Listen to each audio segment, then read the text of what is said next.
Bonjour, mon nom est Amélie Marcoux. Bienvenue à cette série éducative Savoir faire face qui fait le point sur les meilleures pratiques à adopter lorsque la sécurité et la santé d'une personne sont mises en péril.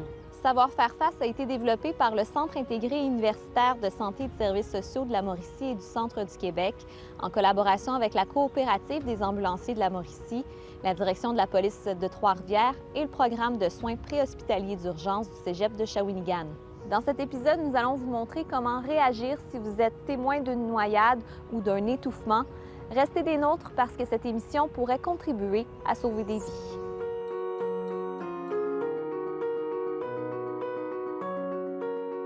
Est-ce que vous avez des statistiques sur les noyades? Oui, bien, au Québec, là, c'est à peu près une soixantaine par année, là, 59 en 2024. L'idée, c'est de baisser le nombre le plus possible. La majorité, ça a lieu dans des plans d'eau, rivières, lacs non surveillés. Dans les endroits surveillés, quand il y a des sauveteurs, c'est très rare, là. Ça peut arriver, mais c'est très rare qu'il y ait des noyades. Les piscines résidentielles, c'est à peu près 15 là, des noyades. On n'y pense pas assez, mais souvent, c'est activités nautiques, bateaux, activités sur l'eau, kayak. Donc, faire attention à ce côté-là. Il y a des règles de sécurité quand elles sont bien connues, bien maîtrisées, bien, il y a moins de risques de danger. Et évidemment, accident de bateau, les gens qui chavirent avec l'alcool, qui ont leur veste de flottaison juste sur un bras, ça ne fonctionne pas, là. Fait que, puis c'est pas vrai quand il arrive un accident sur l'eau que les gens vont avoir le temps de mettre leur équipement, puis après ça, de le mettre aux gens autour, aux enfants, aux gens vulnérables. Il faut faire attention aux enfants aussi dans les piscines résidentielles. Oui, on voit malheureusement, là, à chaque année, ça fait les nouvelles, là, surtout en début de saison. C'est ça, c'est dramatique, on en entend parler. C'est pas la majorité des noyades, mais ça arrive aussi. Il doit en avoir entre 5 et 10 là, chez les 0-4 ans là, à chaque année, à peu près. Là. Donc, faire attention. Ça va très vite, hein, on ne le dit pas assez souvent. On le répète, là, mais c'est vraiment longtemps nécessité parce que ça se fait vite. Quelques minutes, c'est suffisant. Un cerveau qui manque d'oxygène, là, quelques minutes, c'est suffisant pour donner des dommages permanents. Donc, tout ça peut se passer très, très vite. Moment d'inattention, quelqu'un sonne à la porte. Donc, faire attention, clôturer le plus tôt possible que les enfants deviennent autonomes, qu'ils sont capables d'avoir des cours de natation. C'est pas... faut pas être moins vigilant parce qu'ils savent nager puis qu'ils ont 5 ou 6 ans. Il faut demeurer vigilant, mais plus ils sont autonomes, plus ils sont capables d'avoir les réflexes de base. Premièrement, savoir les dangers liés à l'eau, mais aussi quand ils tombent, quoi faire. Des fois, coucher sur le dos. Puis après ça, être capable de flotter et juste de se ramener au bord ou d'attendre les secours, là. Donc, c'est quelque chose que les enfants peuvent apprendre très tôt. Fait que plus on les expose de manière sécuritaire à l'eau, plus ils sont capables de connaître là, les principes de flottaison. Puis après ça, la nage, la natation, bien, moins ils ont de risque de noyade par la suite. Puis toujours faire attention, c'est un mauvais mélange, l'alcool et les activités nautiques. Là, à la fois les parents qui surveillent les enfants. Ici, avec l'alcool, bien, les parents sont moins vigilants. Aussi, les accidents qu'on voit, accidents de bateau, les gens qui tombent, qui vont à la pêche, qui prennent de l'alcool, pas de veste, chavire, un mouvement brusque, on n'y pense pas. L'énervement d'avoir attrapé le poisson, penché d'un bord puis de l'autre, puis bon, fait que ça peut aller vite aussi. C'est important aussi que les parents, les gens autour, grands frères, grandes sœurs, soient capables d'intervenir quand il arrive un accident, quand on ne veut pas se rendre là, mais être capable de faire les premiers soins, premiers secours, puis être capable donc de faire le début de la réanimation en attendant les secours, l'ambulance, prendre le réflexe d'appeler le plus vite possible parce que ça peut faire la différence. Donc, montrer aux enfants plus vieux d'appeler les secours, d'aller chercher de l'aide. Après ça, bien, être capable là, pour les parents, les accompagnants, de pouvoir faire les premiers soins. Puis on a des cas comme ça là, chaque année, que c'est le voisin qui avait suivi un cours ou le grand-père et qui a réussi donc à faire les manœuvres de réanimation. Parce que les premières minutes, c'est vraiment essentiel. C'est pas là qu'il faut figer. Puis pour pas figer, il faut être bien préparé. Qu'est-ce qu'il faut faire pour éviter le plus possible les noyades? Être vigilant le plus possible, c'est vraiment ça la clé, surtout quand on parle de piscine à la maison, là, d'assurer de la protection, mettre des barrières, mais vraiment de la surveillance. Jamais prendre pour acquis. J'ai le temps de me tourner, d'aller chercher un petit quelque chose, de revenir. C'est tout le temps là que les choses se passent. Ça, c'est pour la piscine. Pour ce qui se passe au niveau des plans d'eau, bien, c'est souvent des événements avec une notion de témérité, alcool et autre chose. Donc, à ce moment-là, bien, c'est de connaître ses limites, avoir une veste de flottaison, des trucs comme ça, qui font en sorte là, qu'on peut arriver à réduire le nombre de noyades. On espère tous que ça ne nous arrivera jamais, mais qu'est-ce qui est recommandé de faire si on est témoin d'une noyade? Premièrement, garder son calme. Comprendre nos capacités. Des gens pourraient dire, bien moi, si je vois une noyade, je vais aller sauver la personne. Tout le monde a des capacités différentes, donc de ne pas se mettre en danger. Si un objet à proximité, une bouée, on va recommander aux gens de la lancer à la personne, puis d'appeler les secours. C'est important d'appeler les secours le plus rapidement possible. Qu'est-ce qu'on peut faire en attendant les secours? Ouais, bien, la première des choses, fait que s'assurer que la personne respire. Donc, si elle respire, on dégage les voies respiratoires. Si la personne ne respire pas, s'il n'y a pas de pouls, ça peut se vérifier quand même assez rapidement. Puis là, bon, on peut entreprendre des manœuvres.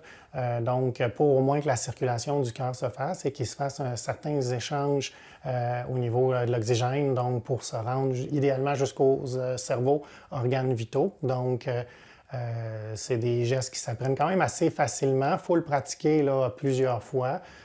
C'est pas en regardant un film, oubliez ça, là, ça ne marche pas. Mais donc en connaissant là, ces gestes-là. Vous intervenez comment sur une noyade? Bien, en fait, nous, on parle de noyade ou de quasi-noyade. Donc, quand on parle de noyade, vraiment, la personne est en arrêt cardiaque causé par la noyade. On intervient sur les quasi-noyades. Dans les deux cas, il n'y a pas de choses spécifiques à faire pour les paramédics dans les cas de noyade ou quasi-noyade. En fait, on va s'attarder à la problématique qui ressort le plus dans la situation sur laquelle on arrive. Donc, si la personne est en arrêt cardio-respiratoire, on va faire des manœuvres de réanimation. Si la personne, elle est en arrêt respiratoire, elle a de la difficulté à respirer, etc., donc on va ajuster notre niveau de soins en fonction des signes et symptômes que les patients vont nous présenter. Donc, si on est témoin d'une noyade, on essaie d'aider, on signale le 911. Qu'est-ce qu'on fait en vous attendant? La chose la plus importante, c'est vraiment de ne pas devenir une victime soi-même. Ça, c'est une règle qui est établie pour toutes les situations où on veut porter de l'aide à quelqu'un. On ne doit pas devenir une victime en portant de l'aide. Donc, de se lancer à l'eau pour aller aider quelqu'un alors qu'on ne sait pas nager, c'est pas requis. Donc, on garde en tête de vraiment rester sécuritaire, d'appeler le 911. Si on a l'occasion d'avoir la personne qui est sortie, bien, on administre les premiers soins en fonction de l'état, un peu comme nous, on le fait. Si la personne a besoin de respiration artificielle, on le fait. Si la personne a besoin de réanimation cardio-respiratoire, on fait le massage cardiaque. Donc, c'est vraiment d'assurer la respiration. Souvent, quand la personne a la chance de ne pas être en arrêt cardio-respiratoire, bien, ça va vraiment d'assister la respiration, la ventilation du patient par la respiration artificielle. Donc, lors d'une noyade ou d'une quasi-noyade, les sauveteurs ont la responsabilité de sortir la victime de l'eau. Donc, comme on vient de voir, la victime a été sortie de l'eau et le sauveteur fait actuellement les premiers soins. Il va s'assurer, vérifier la respiration, si la personne a toujours un pouls. Dans ce cas-ci, la personne n'a plus de respiration, donc la respiration doit être assistée. Une victime d'âge adulte, comme c'est le cas ici, doit recevoir une ventilation à toutes les 5 à 6 secondes. Un autre élément qui est très important dans un cas d'une personne qui ne respire plus, c'est de s'assurer qu'elle a toujours un pouls, donc une fréquence cardiaque. Donc la fréquence cardiaque doit être vérifiée à toutes les minutes. Donc on voit le sauveteur ici qui vient de vérifier, le patient a toujours un pouls, donc il peut continuer d'assister la ventilation du patient.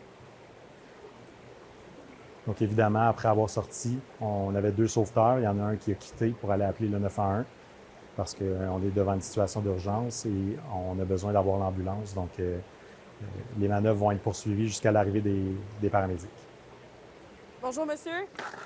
Qu'est-ce qui s'est passé? Fait que masculin, 20 ans, il est tombé dans l'eau. Donc c'est important ici de faire un bon rapport entre le sauveteur et les paramédics. Il y a un pouls. Pouvez-vous continuer les ventilations? Oui. Tu pourras-tu me préparer le ballon masque, Audrey? Merci. Je vais mettre ça. Continue la ventilation. OK. Bon. Fait qu'il a été submergé. Oui. Combien de temps, est-ce que vous savez? Peut-être 2-3 minutes. Je vais prendre quelque chose pour essuyer avant de mettre les pads. Continuez, je vais prendre votre place après. Parfait. On peut-tu installer les pannes? Oui. OK, on va aller prendre votre place. OK, faites une dernière, puis je vais après. Les électrodes de défibrillation sont installées sur le patient. Les patients en arrêt respiratoire sont à haut risque d'arrêt cardio-respiratoire. Ils seront donc prêts pour donner un choc et débuter la RCR, le cas échéant.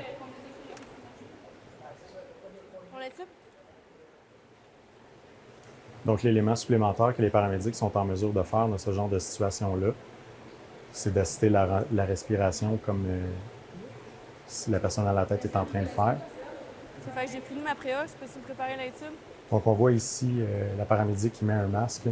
C'est que quand on fait une intubation, c'est à haut risque d'aérosol. Donc, il y a des particules, des bactéries qui soient projetées. Donc, il se protège de cette façon-là. Également, on l'a vu installer un dispositif sur le bout du tube. C'est cet outil-là qui va nous permettre de voir la lecture de CO2 que le patient va expirer. Donc, pour faire la manœuvre d'intubation, les paramédics ont 30 secondes pour la réaliser. 10. Habituellement, c'est réalisé en dedans de 15 secondes. 13. OK, c'est bon. Donc, il y a des ballonnets qui sont gonflés pour fixer le tube dans la gorge du patient. Les ventilations sont tentées pour justement voir s'il y a l'apparition d'une courbe de CO2 au niveau du moniteur défibrillateur. Souvent, dans la noyade, contrairement à ce qu'on pense, il y a très peu d'eau qui entre dans les poumons. Donc, dès que les poumons sentent qu'il y a une entrée d'eau, ils vont se bloquer. C'est souvent ce blocage-là qui fait en sorte que la personne va se noyer.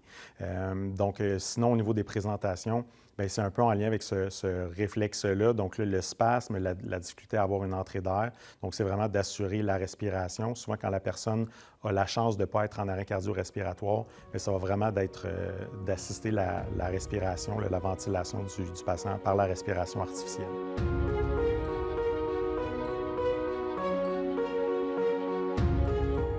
En cas d'étouffement, c'est vraiment important d'agir rapidement.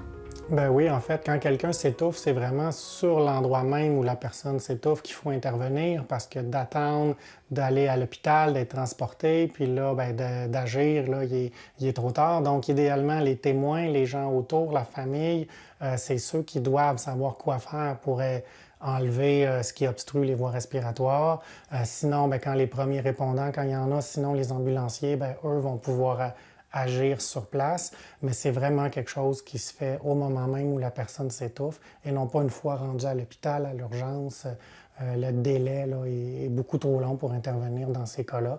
Donc, plus les gens savent quoi faire, comment faire, quelques gestes simples. C'est pas le moment de réfléchir, penser, d'aller regarder sur son téléphone quand ça arrive. Faut que les mécanismes soient connus, puis pour pas figer, donc savoir quoi faire, mais c'est pas très compliqué. Il faut le pratiquer, il faut le prendre au sérieux, mais donc quelques moyens simples de faire en sorte que les gens sur place peuvent débloquer les voies respiratoires. Si on est témoin de quelqu'un qui s'étouffe, qu'est-ce qu'on peut faire? C'est important. Quelqu'un qui s'étouffe, on va commencer par regarder si la personne est capable de tousser. Si la personne est capable de tousser, ça veut dire qu'il y a encore de l'air qui passe. Alors, la personne, il faut la laisser tousser. Elle va être capable de peut-être expulser le morceau, le Lego, qu'est-ce qu'elle a avalé. Fait qu'on va la laisser tousser. C'est important non plus de ne pas venir donner des grosses tapes dans le dos. Souvent, c'est une croyance qu'on pense qui est bien, mais on va plutôt laisser la personne comme travailler d'elle-même. Ensuite, quand la personne est plus capable de tousser, ça veut dire que l'air ne passe plus. Fait que là, ça va être important de venir faire des manœuvres pendant que la personne est toujours consciente. Fait que la manœuvre à faire, c'est la manœuvre Heimlich. Fait que c'est important, on vient placer la main dans le fond comme ça avec le pouce par en dedans. On vient la placer au niveau de l'estomac, un peu sous le sternum, l'autre main par-dessus, puis on vient faire des J pour être capable de faire une pression, pour être capable de remonter le morceau. Fait qu'on vient faire ça jusqu'à temps que le morceau sorte ou jusqu'à temps que la personne perde conscience, malheureusement. Juste en dessous du V Ouais, de la cage thoracique? Oui, exact. Où est-ce qu'il y a comme l'espace, là, on va venir faire les J ici. Si on est seul, des fois, il y a des gens qui décident de prendre, mettons, un coin de table, un coin de chaise pour être capable de se le faire aussi. C'est quelque chose qui est faisable. Mais oui, sinon, on vient faire des J jusqu'à temps que le morceau soit expulsé. Et comment ça agit pour dégager? Parce que là, on le fait, puis ça fait rien.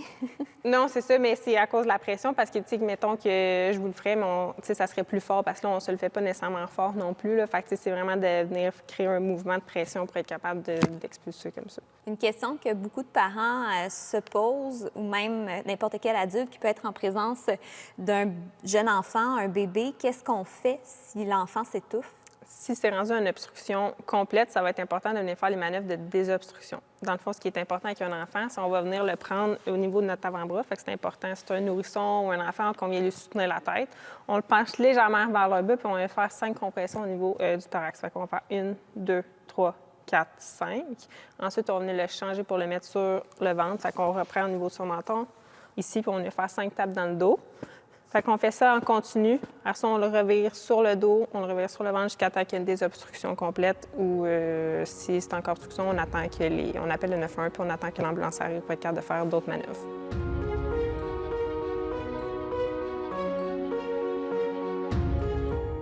En été, il y a plus de cyclistes, de personnes qui se promènent à trottinette, qui utilisent la piste cyclable. Rappelez-nous les règles de sécurité. Au niveau du partage de la route, c'est quand même varié. Mais ce qui va aider les gens, c'est de comprendre leur position, où eux, ils doivent circuler. L'automobile, c'est pas compliqué, c'est sur la voie publique. Au niveau de la bicyclette, elle peut circuler sur la voie publique. Donc, des fois, les gens vont avoir, bien là, la bicyclette est supposée circuler sur la voie cyclable, sur le bord des forges, une bande cyclable, pourquoi il ne circule pas là? Il faut comprendre que la bicyclette n'est pas obligée d'utiliser une bande cyclable, donc peut circuler dans la rue. On rappelle les règles de sécurité au niveau de la bicyclette. Dans le même sens que les véhicules, on privilégie l'accotement.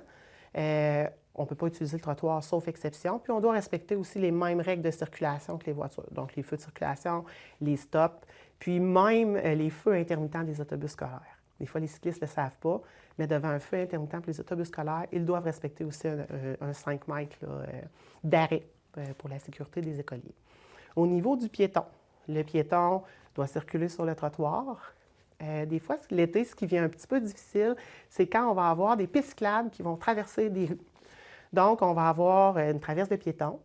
Il faut comprendre qu'un piéton, quand il manifeste son intention de traverser, quand il attend sur le bord du trottoir à une traverse de piétons, c'est lui qui a la priorité. Donc, les automobilistes, les cyclistes doivent s'arrêter pour laisser passer un piéton. Maintenant, des fois, les gens vont dire, il y a une piste cyclable, là, il y a un vélo qui vient, est-ce que je dois lui céder le passage? Mais la réponse est non. Donc, quand on est sur la voie publique, en voiture, qu'on arrive près d'une bande cyclable, une piste cyclable qui traverse la voie, pour que le cycliste ait la priorité, il doit devenir un piéton. Donc, le cycliste doit débarquer de son vélo et marcher à côté de son vélo sur la traverse, en fait, pour avoir la priorité. Donc, c'est ça qui est important à savoir parce que des fois, les gens vont freiner. Là, il y en a un, bien, moi, je vais freiner, il y a un cycliste. Bien, l'autre en arrière ne s'attend pas à ça parce que lui, il sait que la priorité n'est pas au cycliste et que ça peut causer des accidents. Fait que ça, c'est important de savoir ça là, au niveau du cycliste. Quelle est ma priorité? Je peux aussi peut-être parler des trottinettes électriques. C'est un outil qui s'en vient quand même à la mode. L'été s'en vient.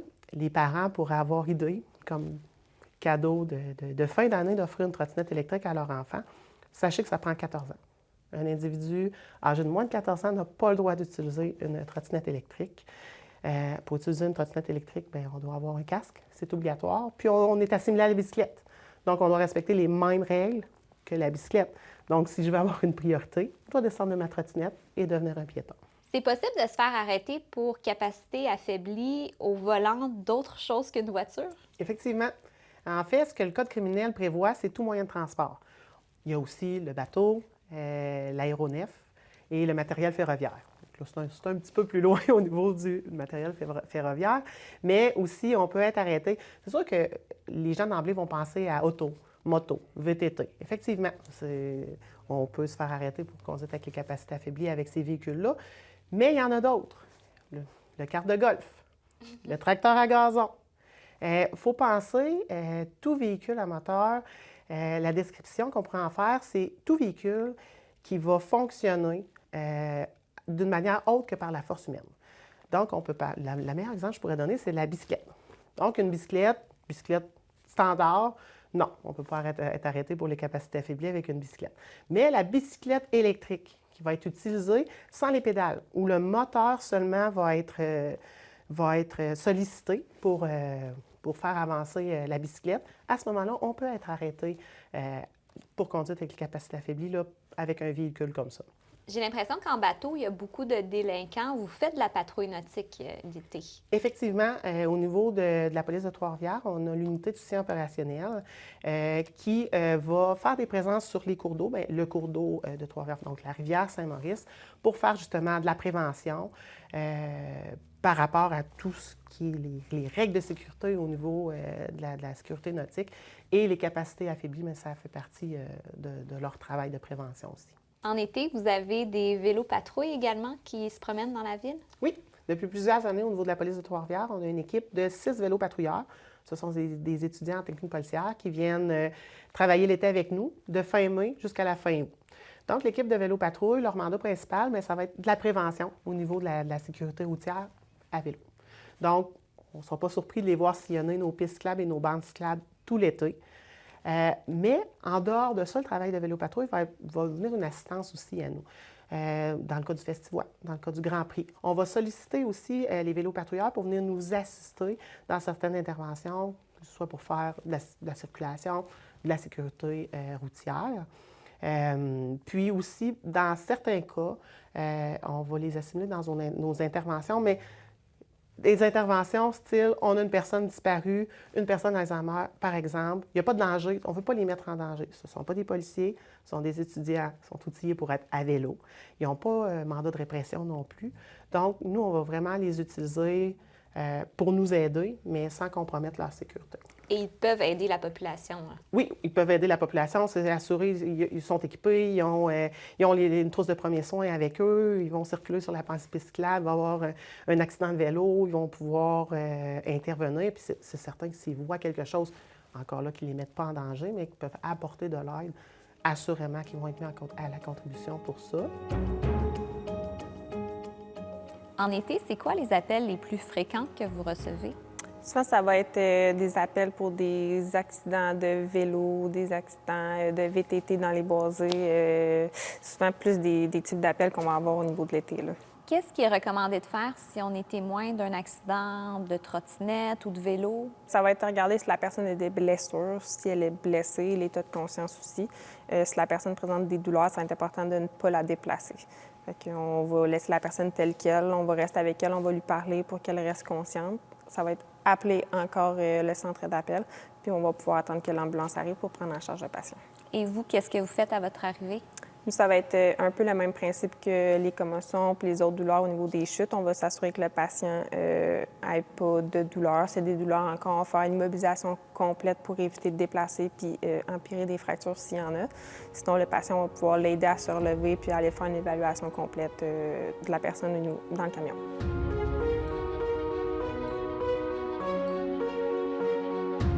La maladie de Lyme, c'est très sérieux. Ben oui, il y a toutes sortes. Ben, c'est une maladie qui c'est un peu particulier parce que ça donne une constellation de symptômes différents. Des fois, des gens vont avoir des atteintes neurologiques. Des fois, ça va être juste une réaction à la peau.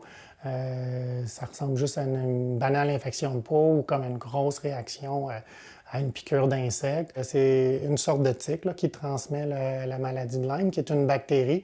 Elle-même est infectée par la bactérie et quand elle nous pique, c'est pas son objectif là, de nous rendre malades, mais elle, quand elle se nourrit, bien là, notre sang, notre corps rentre en contact avec la bactérie. Souvent, la tique va s'accrocher là, dans les hautes herbes et elle va attendre que quelqu'un passe pour pouvoir là, rentrer en contact. Elle s'accroche à la peau, puis on la voit, c'est comme juste un petit point noir. Là, puis des fois, ça passe inaperçu. La plupart des gens ne s'en rendent pas compte qu'ils ont une tique sur eux. Le but de la tique, elle, c'est de se nourrir sans se faire pogner, sans se faire attraper. Donc, elle va s'accrocher, puis elle va se faire discrète. Vous ne la sentirez pas, vous ne le saurez pas, vous ne la verrez pas. Puis quand vous retournez dans le bois ou vous allez à l'extérieur, bien là, elle va se décrocher et retourner dans la nature. Si vous avez des vêtements longs, bien, elle a moins de chances de réussir à s'infiltrer et à s'accrocher au niveau de votre peau. Donc ça peut aider. Si vous regardez avant votre peau, avant d'aller dans le bois, puis que vous allez le soir après, vous refaites, quand vous vous lavez, prenez votre douche, bien là, vous regardez, vous allez pouvoir la découvrir. Puis ça prend vraiment une exposition longue pour transmettre la maladie. Donc la journée même, là, les risques, là, c'est minuscule. Puis on dit 24 heures accrochées avant de pouvoir commencer là, à s'inquiéter. Puis plus on attend, bien là, 48 heures, 72 heures, les chances sont plus grandes là, qu'elle transmette la maladie.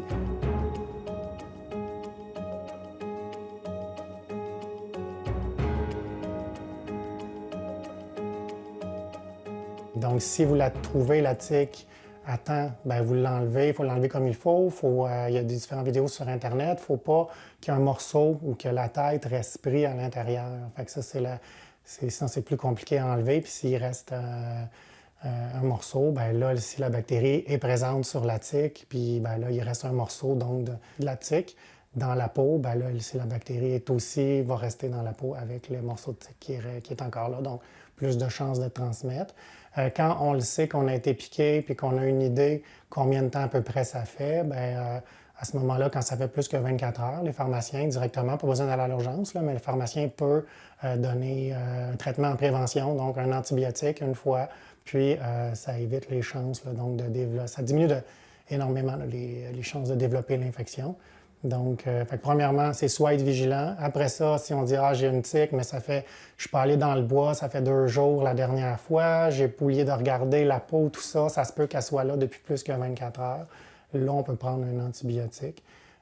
Puis le pharmacien va évaluer là, les pour les contre. Ça dépend aussi de la région où les gens sont. Là, on voit aux États-Unis, il y en avait beaucoup là, dans le nord-est des États-Unis. En Estrie, ça fait plusieurs années là, qu'on en parle.